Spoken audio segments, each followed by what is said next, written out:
in the category of the members of the College of Cardinals in the Central Middle Ages. An external cardinal was a cardinal of the Holy Roman Church who did not reside in the Roman Curia, because of simultaneously being a bishop of the episcopal see other than suburbicarian or abbot of an abbey situated outside Rome. In the wider sense, it may also concern cardinals who were appointed to the external episcopal sees and resigned their memberships in the College of Cardinals with this appointment. As well, it can concern cardinals who were generally curial cardinals, but for some time exercised the posts of administrators or prelates of the external churches. Today, the great majority of the cardinals are archbishops of the main metropolitan dioceses of the world and reside in their countries. Apart from the exclusive right of the election of the new pope, their dignity is purely honorific. However, originally the College of Cardinals was simply a college of the clergy of the city of Rome, constituted of the bishops of the 7 dioceses bordering the Diocese of Rome, priests of the parochial churches of Rome and deacons heading the ecclesiastical regions of the city of Rome. Unlike today, the cardinals had real jurisdiction over the dioceses' parochial churches or deaconries to which they were attached. The phenomenon of the external cardinalate in the late Middle Ages constituted the first exception to the rule that cardinals, members of the clergy of the Diocese of Rome, cannot serve simultaneously in another external church, which is now common practice. History, origins and development. The College of Cardinals originated from the College of the main clergy of the city of Rome. The title of cardinal initially concerned only the priests of the 28 parochial churches of the Eternal City, who were required to assist the Pope in the liturgical service in the 4 basilicas of Rome. Later the term was extended to the bishops of the 7 dioceses bordering the Diocese of Rome: Ostia, Porto, Albano, Palestrina, Silva Candida, Gabi Lavicum and Velletri. These bishops performed the liturgical service in the Lateran Basilica. Finally, the deacons serving in the papal household or heading the ecclesiastical regions of the city also became the cardinals.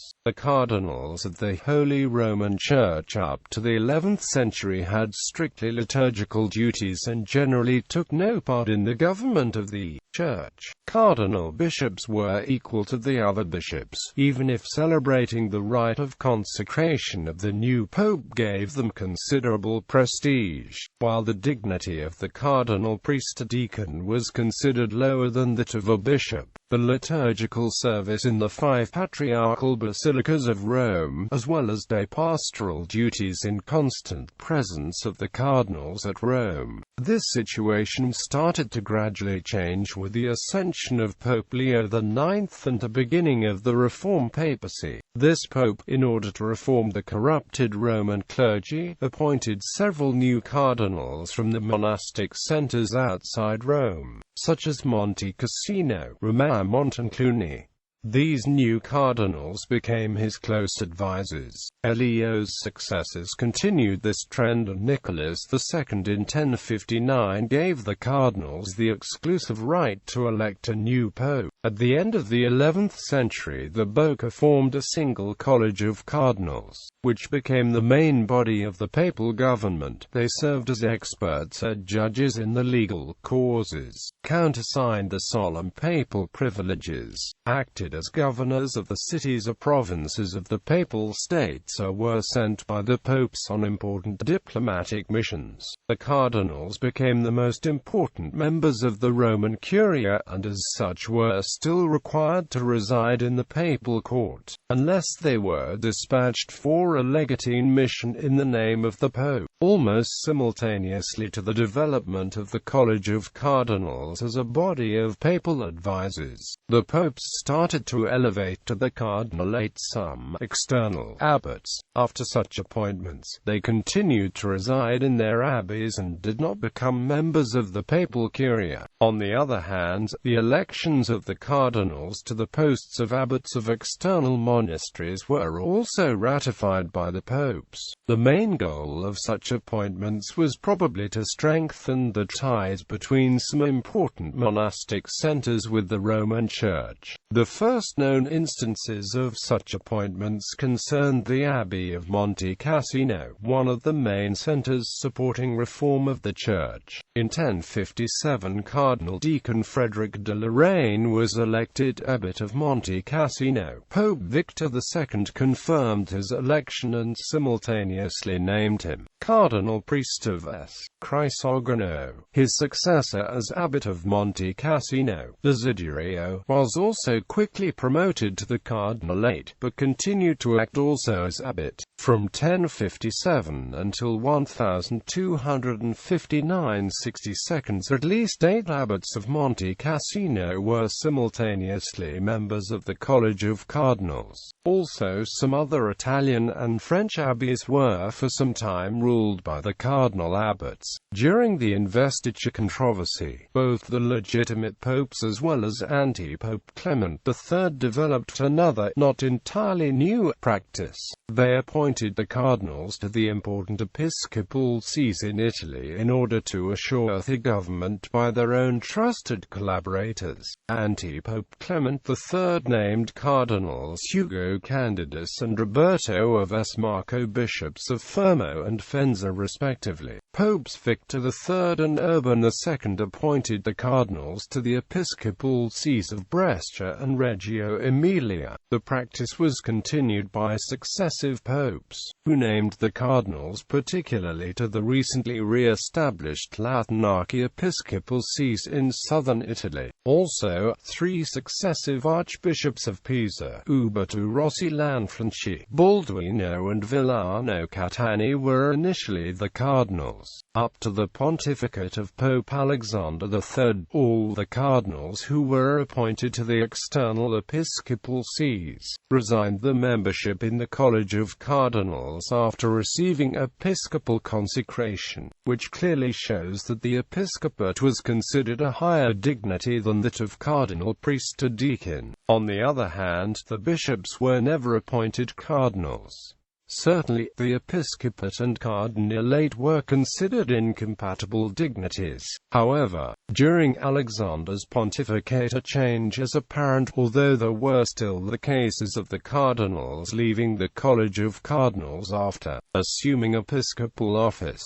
There also appeared members of the college who were simultaneously cardinals and bishops. Perhaps Alexander III followed here an example of his rival anti-pope Victor IV, who in 1162 appointed Ercado Cornazzano Bishop of Parma and cardinal priest. The first such instance in the legitimate obedience was Conrad of Wittelsbach, who was appointed cardinal priest of S. Marcello in December 1165 and subsequently promoted to the suburbicarian see of Sabina, but continued to act also as Archbishop of Mainz. Archbishop of Reims Guillaume Oblanches Mainz was named cardinal priest of S. Sabina in 1179, but retained Archdiocese of Reims. Similarly, bishops Giovanni of Toscanella, Ruffino of Rimini and Gerardo of Navarra, elevated to the cardinalate in 1189, 1190 and 1211 respectively. On the other hand, when cardinal priest Uberto Crivelli was elected and consecrated Archbishop of Milan in 1185, he retained his cardinalate and his Roman titulus. The posts of cardinal and bishop were no longer considered incompatible with each other. Moreover, the rank of cardinal priest to cardinal deacon became equal to that of bishop. However, it seems that the elected, but not yet consecrated, bishops who were appointed cardinals were generally obliged to resign the sees. Further development occurred in the pontificate of Clement III. Cardinals elected to the external sees renounced the titular churches but without resigning their membership in the College of Cardinals. They used the title Cardinalis Sancti Romani Ecclesiae in addition to the episcopal title, without indicating the cardinalitial order a titular church. The first such case was that of Adelardo Cataneo, cardinal priest of S. Marcello from 1185 and bishop of Verona 1188 to 1214. That he resigned the Church of San Marcello appears not only from his titulature in the documents, but also from the fact that during his lifetime a new cardinal priest of this title was appointed. The case of Adelardo was followed by the Cardinal Archbishop Scipare of Reims, Uberto Pirovano of Milan and Stephen Langton of Canterbury under Pope Innocent III. At the end of 12th century California, 15% of the members of the College of Cardinals were external cardinals.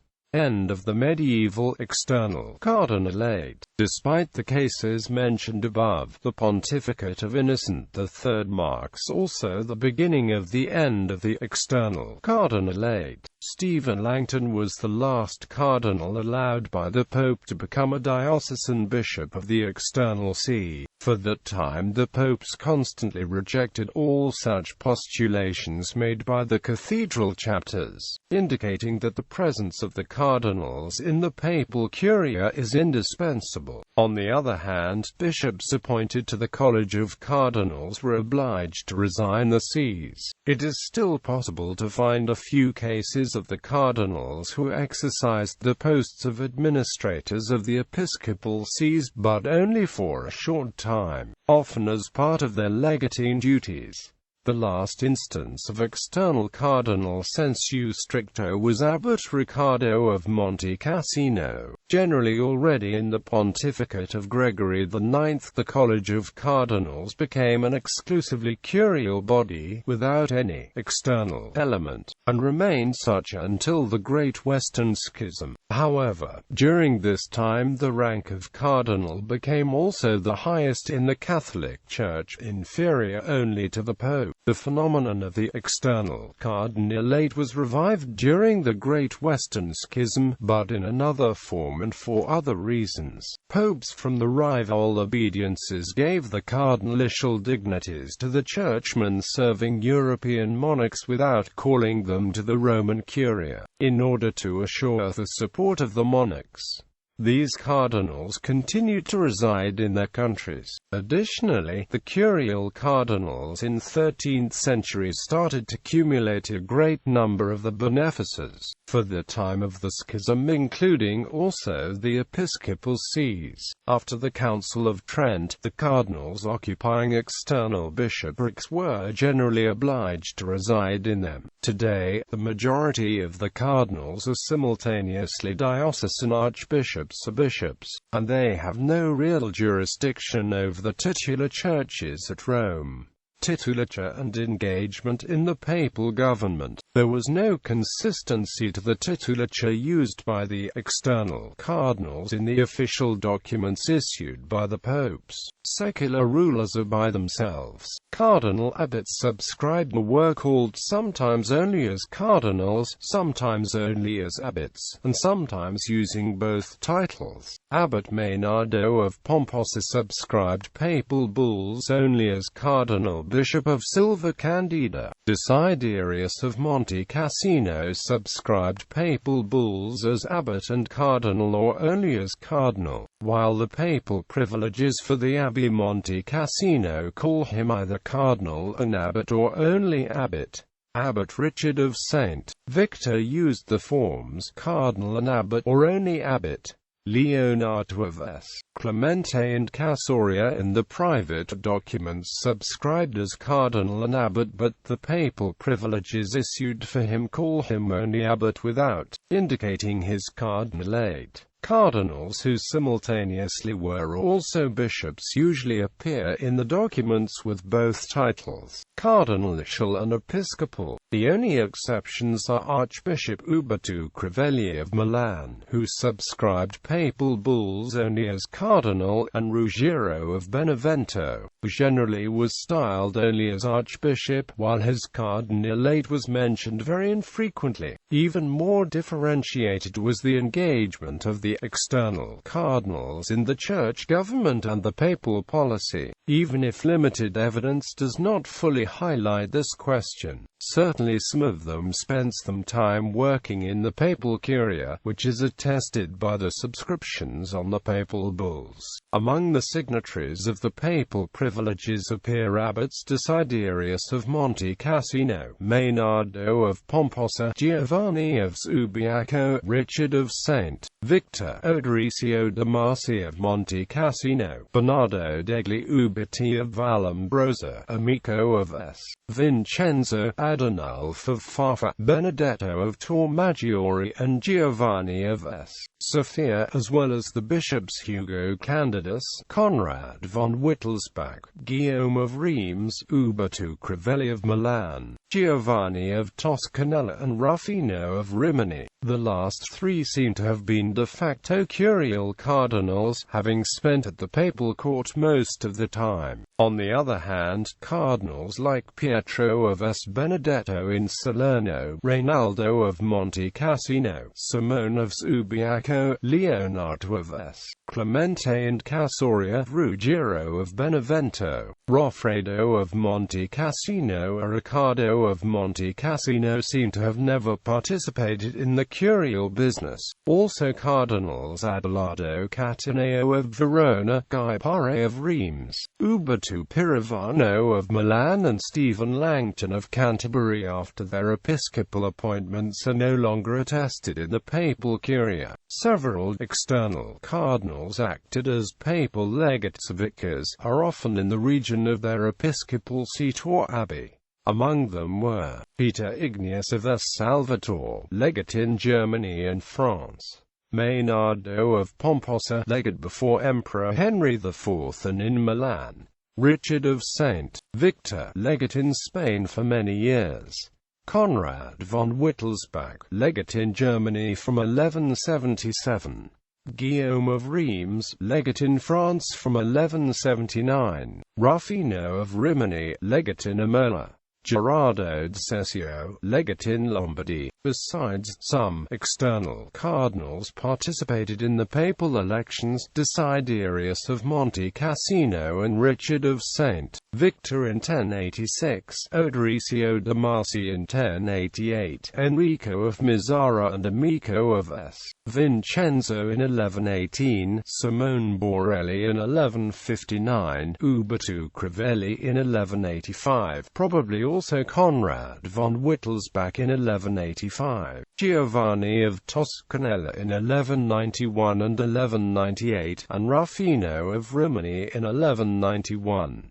3 external cardinals became popes. Frederick of Monte Cassino became Pope Stephen IX in 1057. Desiderius of Monte Cassino became Pope Victor III in 1086, and Uberto Crivelli of Milan became Pope Urban III in 1185. Rejected episcopal elections of the cardinals in 13th century. Bibliography: Brixius, Johannes Matthias, Die Mitglieder des Cardinalcollegiums von 1130 to 1181, Berlin, R. Trenkel, Ubel, Conrad, Hierarchia Catholica Mediae AVI, Volume 1, Stanford University Library. Gams, Pius Bonifacius, Series Episcoporum Ecclesiae Catholici, Quoteco Nota debitu Petro Apostolo.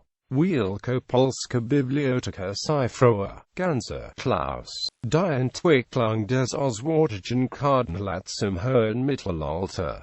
Ein Beitrag zur Geschichte des Cardinalcollegiums vom 11. bis 13. Jahrhundert. Bibliothek des Deutschen Historischen Instituts in Rom, Tübingen, Max Niemeyer Verlag. Hals, Rudolf. Cardinali, Claris und Kirchen Roms, 1049 to 1130.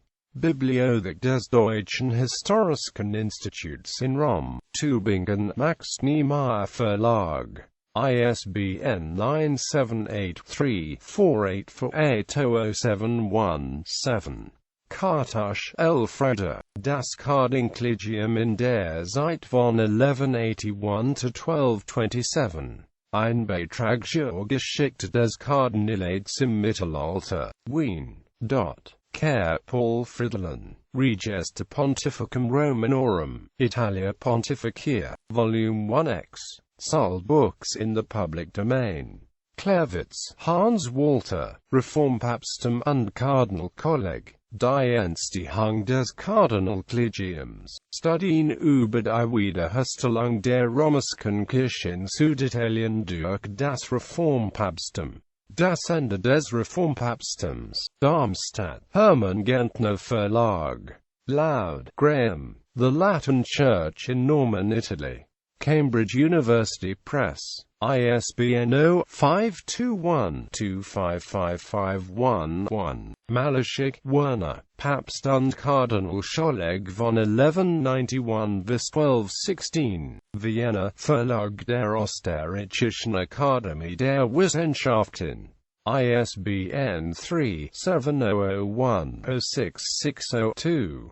Miranda, Salvador. The Cardinals of the Holy Roman Church. Florida International University. Paravicini Bagliani Agostino. Cardinali di Curia e Familia Cardinalisi dal 1227 al 1254. Italia Sacra. Studi e documenti di storia ecclesiastica. Padova. Editrice Santino. Potaust August. Reges de Pontificum Romanorum in der Abbey. Post Christum Natum 1198 ad A. 1304. Volume I. Berlin. Robinson, Ian Stewart. The Papacy 1073 to 1198. Continuity and Innovation. Cambridge Medieval Textbooks. Cambridge University Press. ISBN 0-521-319226. Sagmuller, Johannes Baptist. Cardinal. Inhaberman, Charles. Catholic Encyclopedia. New York, Robert Appleton Company. Schwartz, Gerhard. Die Besetzung der Bistümenreichs Italiens unter den sächsischen und sälischen Kaisern mit den Listen der Bischof 9511122. Verlag von B.G. Joebner in Leipzig und Berlin. Zenker, Barbara. Die Mitglieder des Kardinalkollegiums von 1130 bis 1159. Wurzburg.